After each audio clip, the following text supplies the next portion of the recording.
আপনারা কি জানেন না যে লোক বছরে কয়েক মাস এরকম অসুস্থ থাকে, মাথা পাগল অবস্থায় থাকে?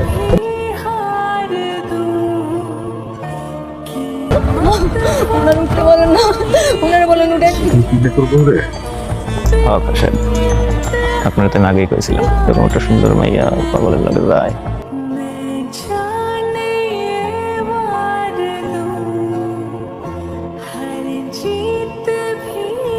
বেকুর বউ নাকি?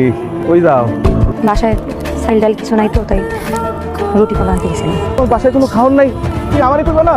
আচ্ছা কি করতে বড় কর না? আরে কি করতে হইব কি আমার? হ্যাঁ, তোমার তো চাল ডাল জ্বালাকে বস্তায় করে দিয়ে কালকে রাইতে খুব চিন্তা ভাবনা করে দেখলাম যে বেকুর তো চিকিৎসা হওয়ার দরকার। আমি একটা দিমো একটা শর্ট, কি সত্য? বেকুরের তালাক দাও আর আমার লগে বিয়া বল, তাইলে আমি টাকাটা দিব। ঠিক আছে?